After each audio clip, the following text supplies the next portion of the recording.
அண்ணாவின் வழி, அதுதான் உண்மையான திராவிட வழி.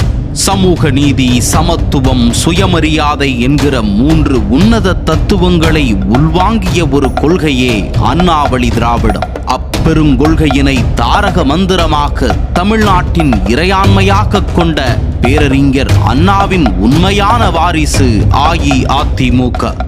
30 ஆண்டுகளுக்கும் மேலாக நல்லாட்சி செய்து மக்கள் நலன் பேணியது அதிமுக. மற்றவர்கள் போல் சொந்த நலனுக்காக அல்ல, சமூக நலனுக்காக. பெரியார் அவர்கள் முன்னெடுத்த தமிழெழுத்து சீர்திருத்தத்தை நடைமுறைப்படுத்தி பெரியார் பரிந்துரைத்த சமூக நீதி கொள்கையின் அடிப்படையில் இடஒதுக்கீட்டை 20%-லிருந்து 50%-ஆக உயர்த்தியவர் புரட்சி தலைவர் எம்ஜிஆர். தனது மாட்சிமை மிக்க தலைவரான பெரியாரின்பால் அன்பு கொண்டிருந்த பேரறிஞர் அண்ணா எப்படி தலைவர் இருக்கையை அவருக்காகவே கடைசி வரையிலும் ஒதுக்கி வைத்திருந்தாரோ, அதுபோலவே புரட்சி தலைவரும் தலைவர் இருக்கையை தான் நிரப்பிக் கொள்ளாமல் பொதுச் செயலாளர் பதவியை ஏற்றுக்கொண்டார். இது தமிழகத்தின் சமூக அமைப்பில் புரட்சியூட்டியது.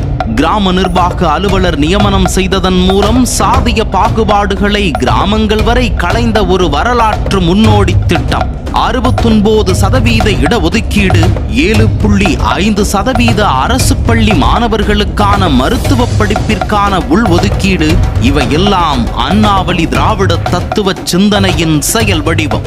ஆனால் இன்று திராவிடம் என்கிற உயரிய கருத்தியலை தங்கள் சொந்த குடும்ப நலனை பாதுகாக்கும் கவசமாக மாற்றிவிட்டது திமுக.